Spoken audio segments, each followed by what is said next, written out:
Hello and welcome to Perfectly Paranormal, episode 70.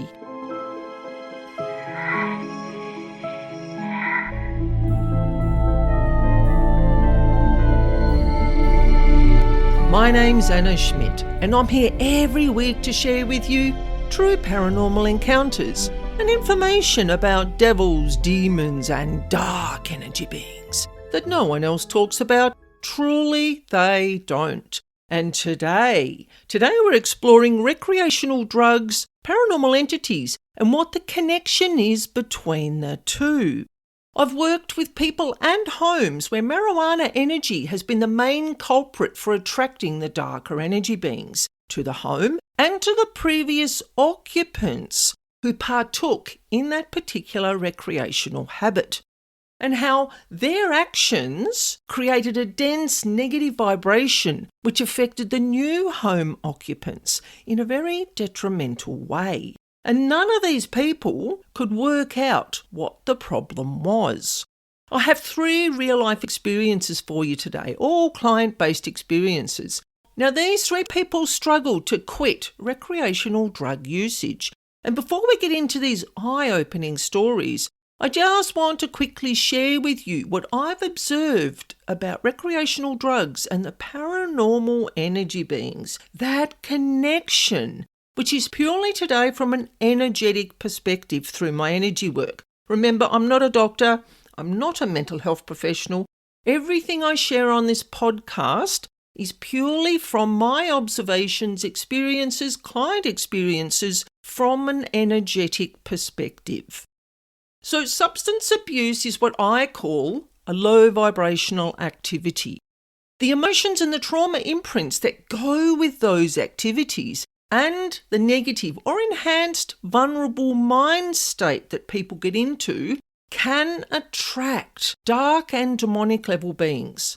These beings simply feed off that drug vibration that is in the person's energy field, that is all around them, that is in the home, and also the emotional imprints that people create while they are in that mind-altered state.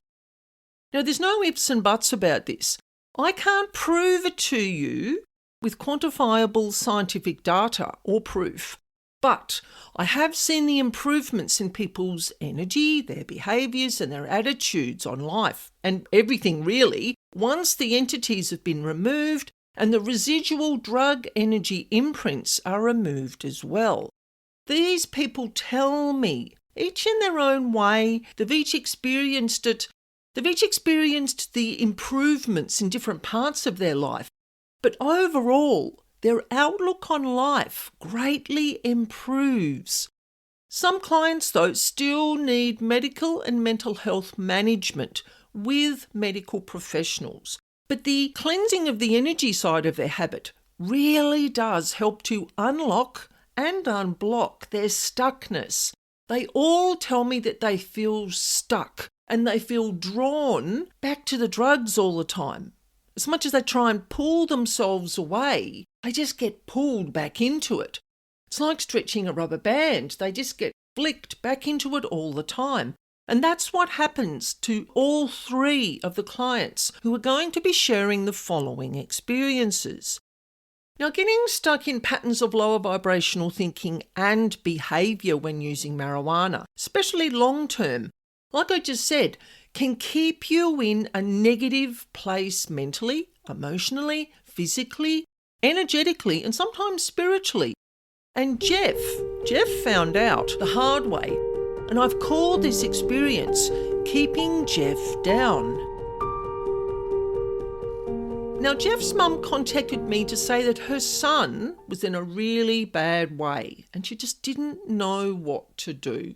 He'd seen his doctor and his mental health professional for months and months, and he was on medication, which kind of helped him manage daily life.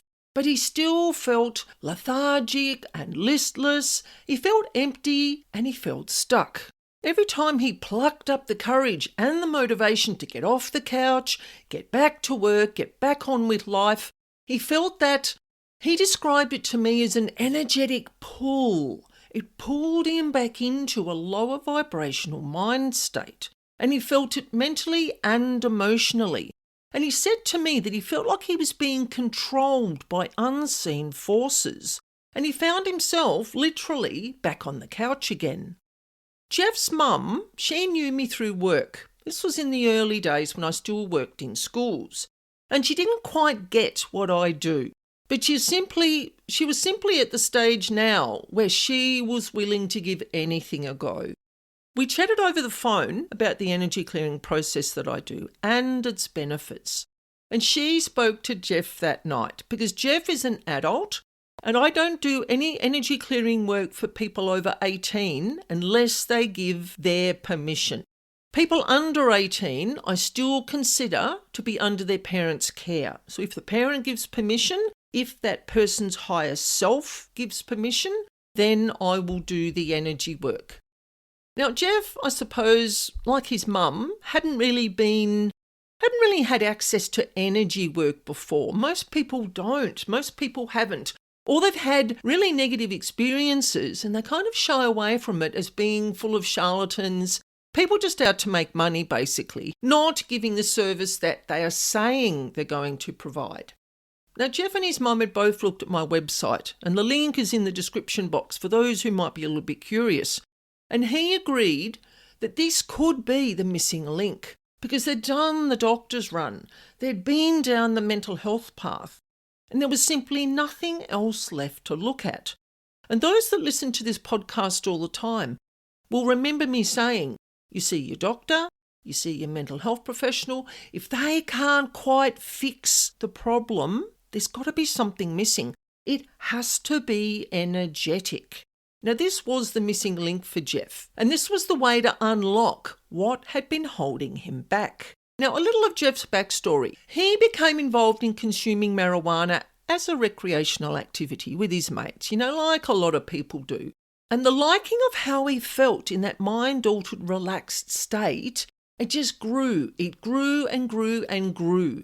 And it became a type of continual Band-Aid effect to mask the troubles that were in his life. But the side effect of attracting paranormal energy feeders literally turned Jeff's life upside down.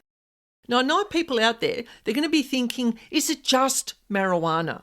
And I'm going to say a no to that. But all of the clients that I've had with recreational drug issues that are attracting the paranormal beings, so far it's only been marijuana or the mushrooms. I can't really comment on other types of illicit type drugs, your heroin, your cocaine. Now, Jeff's energy clearing was really, really intense. And I spent many hours, I think it was around 10 to 12, maybe 14 hours from memory, to fully remove all the detrimental energy from his physical body, all of his chakras. These are the energy vortexes in our body, but also below our body, in our body, above our body. It's an energy system that connects us to universal energy. Same with the meridian lines.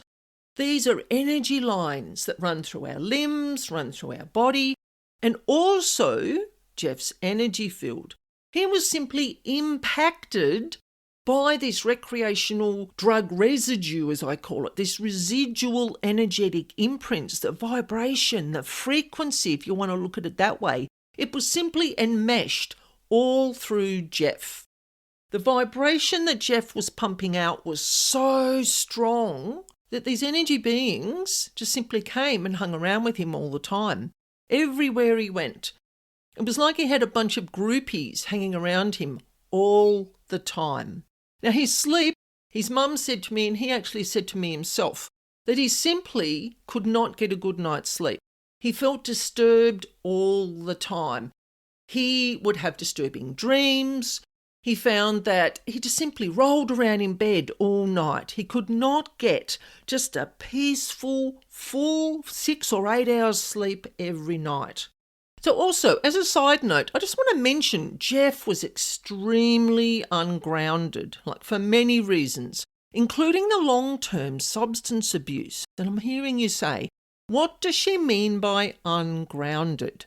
To live and function effectively in this earth reality, we need to be energetically connected to the earth's energy We're living in this physical state. This is both for our physical body, but also our energy body, which is that soul essence, which is our spirit essence, whatever you want to call it. We live in this physical organic body that houses the energy body. And sudden or long-term traumatic life experiences or situations can sometimes disrupt our grounding, when the energy body can sometimes be separated from the physical body because of taking these recreational drugs. People get into a high, and literally it means high, like their energy body sort of leaves their physical body. It's still connected by the energy cord, like when people do astral traveling, but it's like they're in two places at once. They're not fully present. And what can happen sometimes is that when they're not grounded, it can cause mental and emotional issues. It can cause problems with their mind state. They're indecisive all the time. They make rash decisions. They experience vagueness and brain fog. Sometimes they feel out of sorts. Now, we've all been down that path. They can experience restlessness. They can't relax. They suffer extreme anxiety, panic attacks, or feeling overwhelmed. Some people just say they don't feel right and they can't put their finger on a rational cause. Through working with Jeff's higher self and going through the extensive energy clearing process, his altered mind state that had kept him out of his body, causing mind dysfunction and disrupting his ability to even complete really simple daily sort of routine tasks, slowly started to dissipate. He went through what I call, and it's quite typical, people go through an energetic detox. Now, it can sometimes take 1 day, 2 days, 7 days, sometimes a fortnight for some people, and it's really, really common after energy work. He said that he felt tired and his body just needed sleep. It just simply needed sleep, and I told him that that was totally normal. Because all the negative energy had been removed, his energy body had been recentered back into his physical body.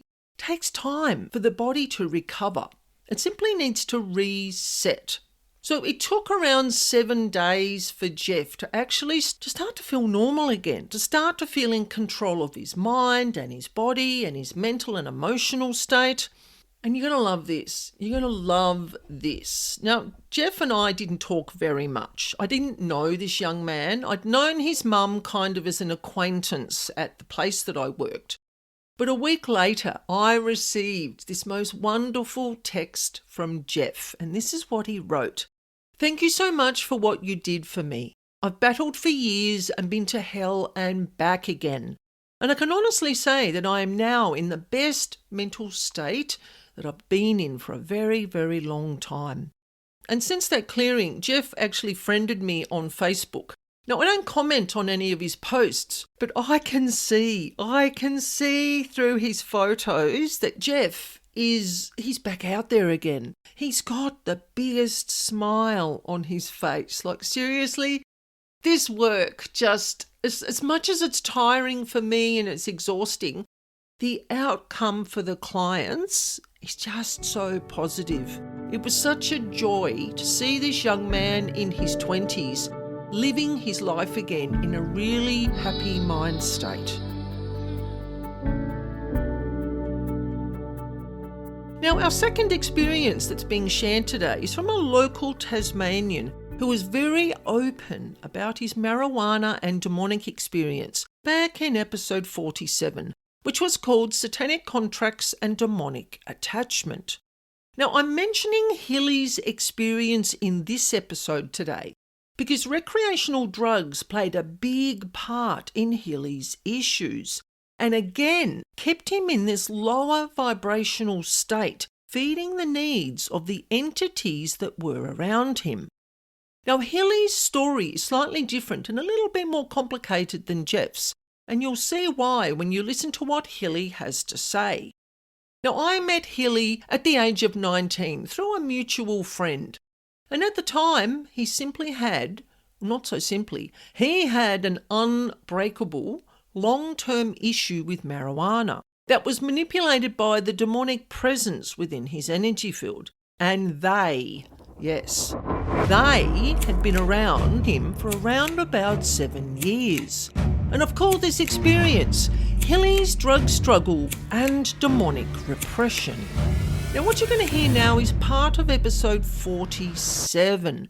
And if you want to hear Hilly's full, very eye-opening experience, tune in to episode 47 of this podcast. It is truly worth a listen, just so you can understand the life triggers and experiences that can sometimes drive people to do the things that they do.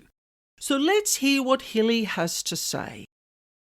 Okay, well, this was really weird because I was not scared. I was not, oh, there's a ghost, oh, there's a spirit, oh, there's something bad. It was simply, something's here. Something's in the room. I feel it. The energy has changed. I would be down in my shed, the shed that I claimed as my own place of sanctuary. Me and my friend would be down there partaking in, You can talk about it. That's what we're here for today. Partaking in marijuana. We would all of a sudden just be sitting on our phones talking and then go, whoa, did you feel that? And then, yeah, just feels darker in here, doesn't it? It feels heavier. And I'd say, yeah. And then before you'd know, you'd hear a crunch, like it was someone was like, or in the wall coming up to the door, and you just know, you would just know. It's hard to explain. And then there'd be times where I would be in bed, going to sleep. All of a sudden, someone is standing behind me watching me. So I have to turn around and look. I just have to. I'm in the shower, washing my hair, close my eyes. There is someone watching me. As a human, when there is someone watching you. You can feel it, the tingle in your spine, your goosebumps, there's someone there. So I open my eyes and lo and behold, there's no one there. But there is someone there, and I always knew there was. It just, yeah. Yeah. And that occurred to you about grade 5, grade 6 is when you put out that intention to the darker realm. How old were you? I would have been about 12. How old are you now? I'm 19. Okay, so you put out the intention, and I'm not pointing the finger at you, I'm sort of outlining this for the people that are listening. Yeah. Hilly the poet put out an intention 7 years ago to connect with the dark realm. They heard and they came.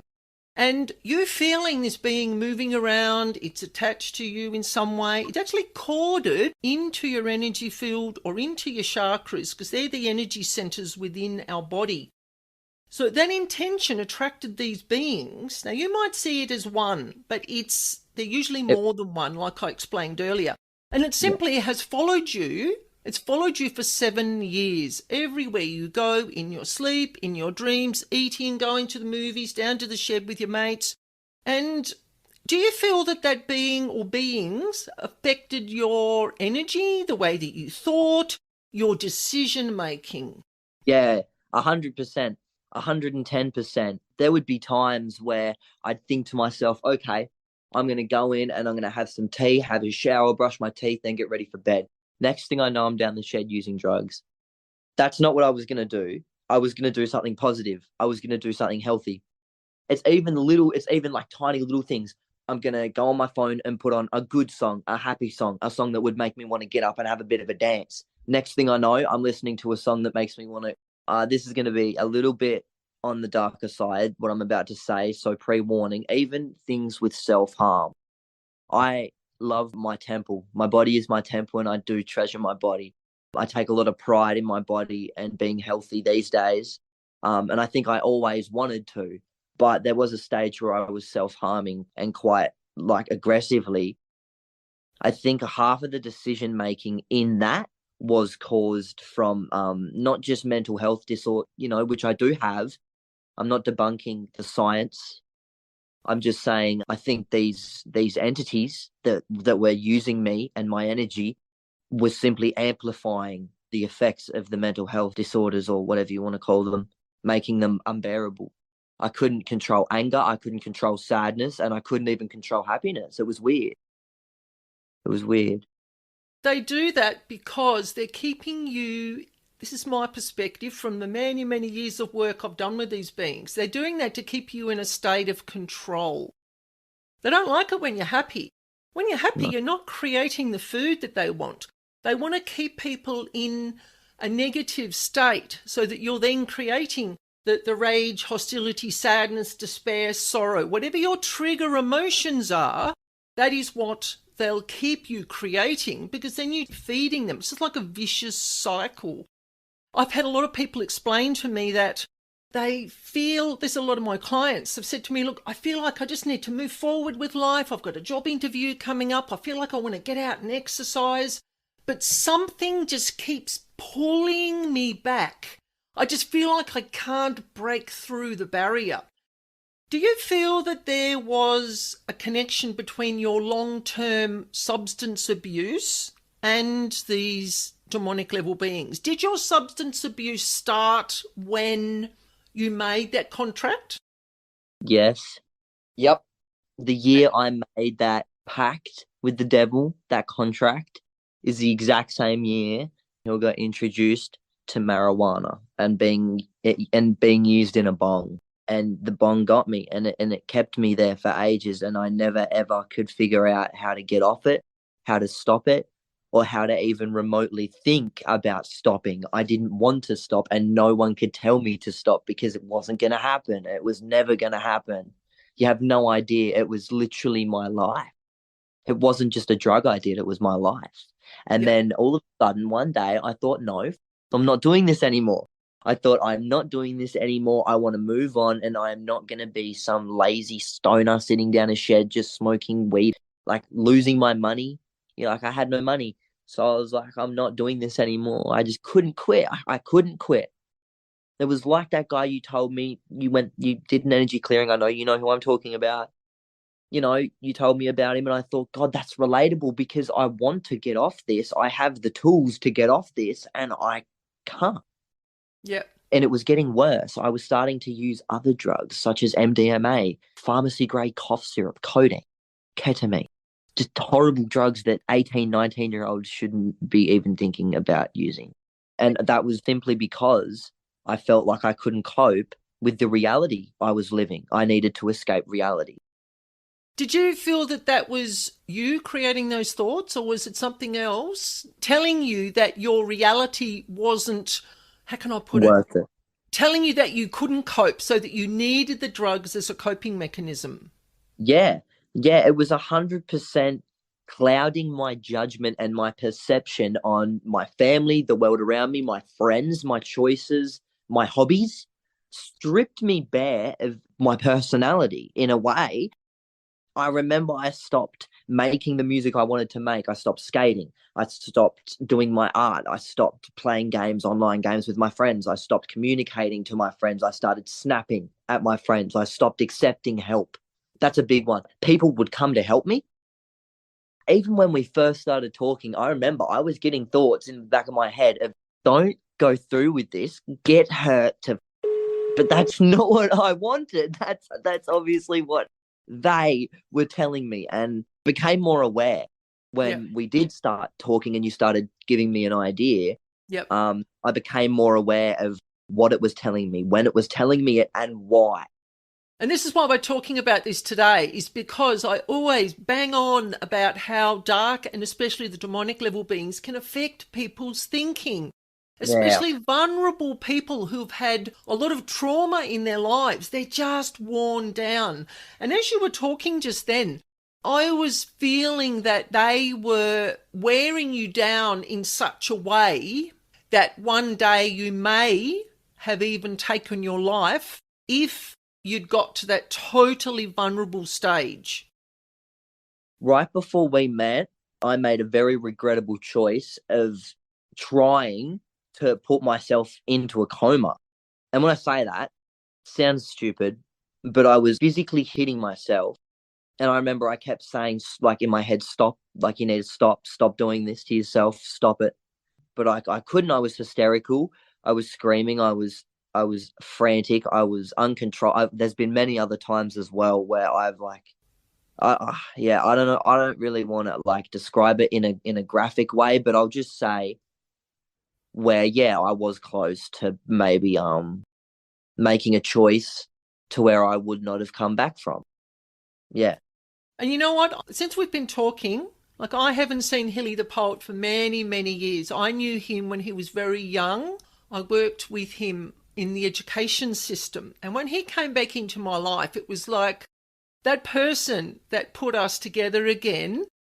She's your angel. Like, she has sent you to me because she knew. She can see the goodness in you. And I know it's there. You're 19, right? And you are so wise. You have so much wisdom to offer. You have survived taking all those drugs that I can't even repeat the names of.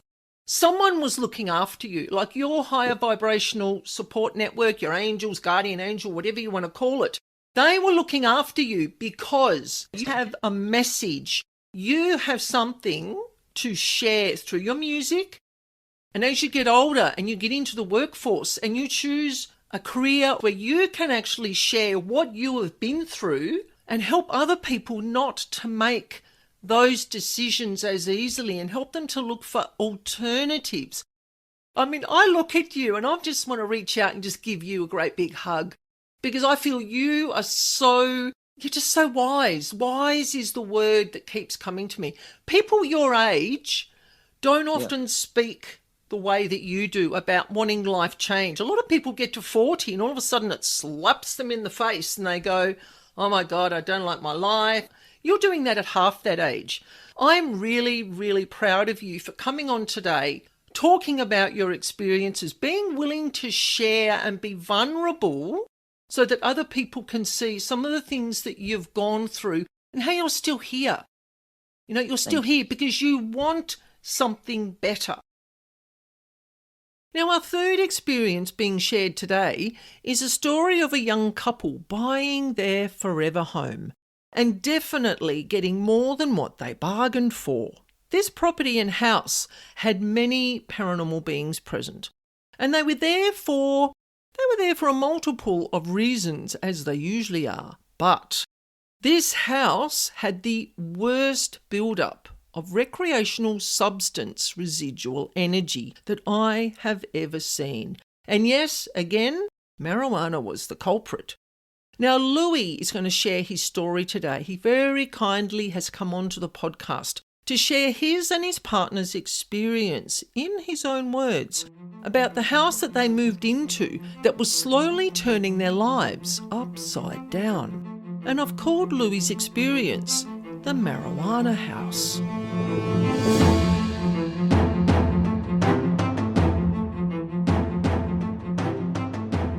So when did you first notice the energetic issue within the house? Probably after a few months of moving in. My wife and I just started getting more and more lethargic, and our energy levels was just starting to decrease, and we weren't really sure why. So with this issue that you had, you knew there was something going, you didn't know what was causing it. What was your next step to get some help? How did you find someone to come and help you with clearing the home? Well, my wife, she has seen a medium once before where we live in northern Tasmania, and she said that she deals with spirits in houses, so we got her in. And straight away she started using sage and was going all around the house, saged the whole house, and then told us how dangerous this spirit was and started freaking us out a little bit. We were a bit more concerned than we were before. And after she left, probably a day at the most, the house started feeling a little bit better, but then bang, straight away, we started feeling everything over again. Yeah. So your partner had a specific issue when it came to being in this house. We don't need to mention her name, but can you share with us what was actually triggered within her in relation to being in this particular building?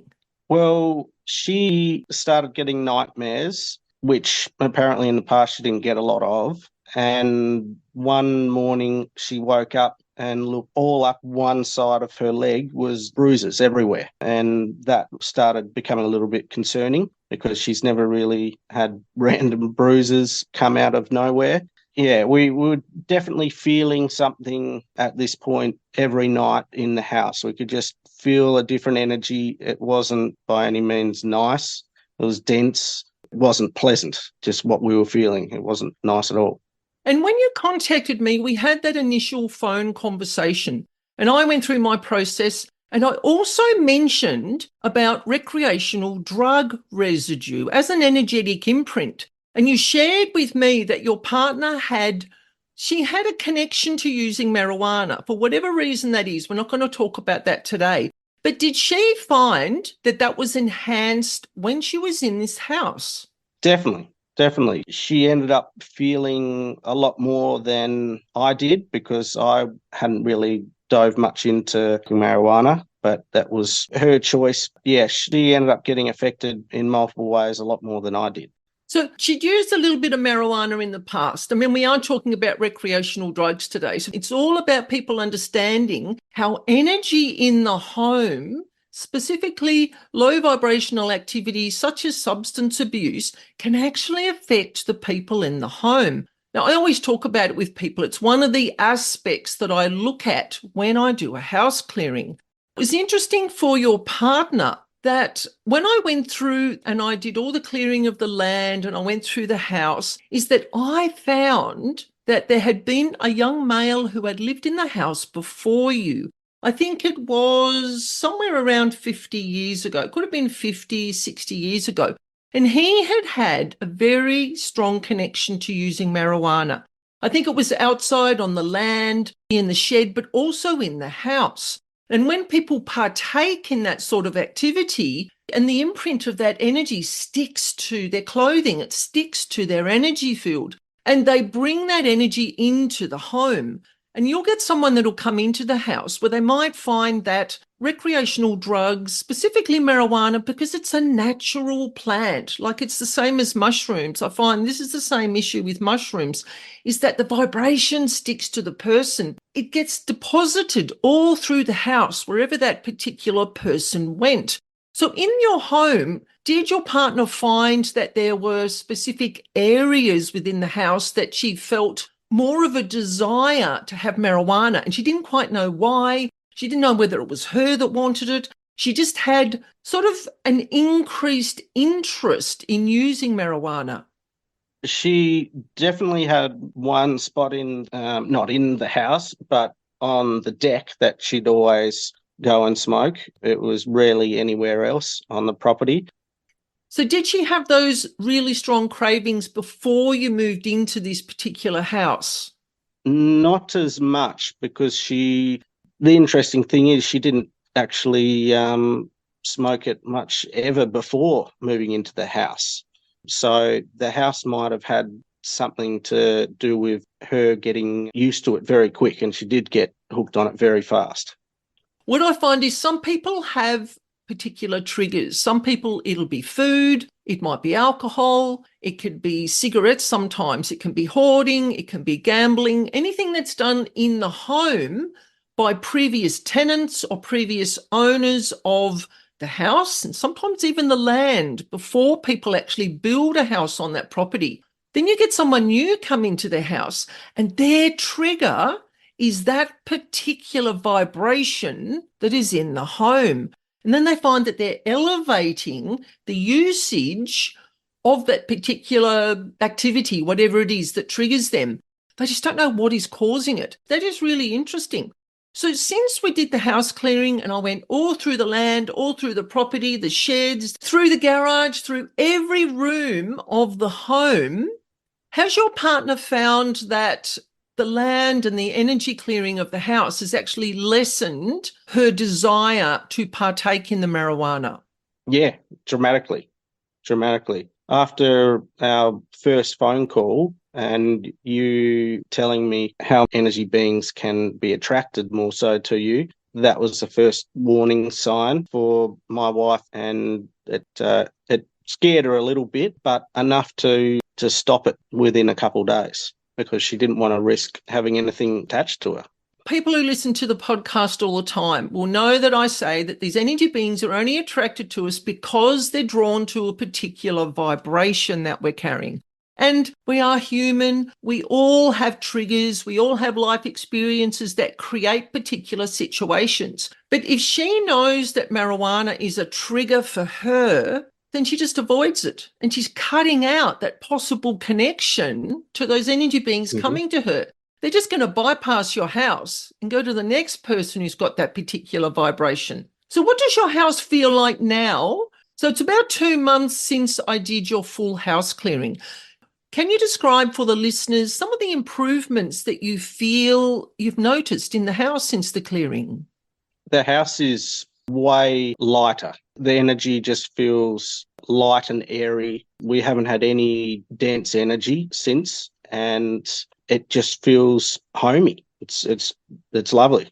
It's really, really nice. That's good. It makes my heart sing to be able to help people in this way, because the house had such a dense build-up. Like there were build-ups of this marijuana energy all through the house. And there were other energetic imprints, but I think that was the one that really stood out. That is the one that attracted a particular type of energy being that was affecting your partner. It was fascinating. Thank you for letting me work on your home. No worries at all. Thank you very much for doing clearing for us. You're our saviour, really, going through 2 other people beforehand who did nothing but scare us and heighten activity. You actually were able to clear everything for us, so we can't thank you enough. Thank you, Louis. It was an absolute pleasure. And thank you for coming on to Perfectly Paranormal today to share your experience. Thank you very much, Anna. Really appreciate it. And if you like this episode, you want to learn more about the paranormal, I'm always sharing new information that nobody else does. Please hit the subscribe button, send me a comment, send me one of your stories. So in episode 71, we are speaking with Brett Reeder. Now, Brett is a mate of mine and a keen paranormal enthusiast who is here to share some of his fascinating personal paranormal experiences. Some of the things that shocked him, some of the things that made him laugh, and also one wonderful experience that melted his heart during a ghostly encounter in a very old abandoned building here in Tasmania. He told me that it was an experience he will never forget. So thank you for joining me today. And don't forget, if you want to share a paranormal experience just with myself, or you would like me to share one of your experiences through my podcast, you can do a voice recording, or you can write out your experience and I will read it exactly as you have written. You can email me at spiritualbeing44@gmail.com. And for information on paranormal house clearing, you can visit my website, Spiritual Being. You will find the address in the description box. And I look forward to sharing this spooky space again with you next week. And remember, life is perfectly paranormal.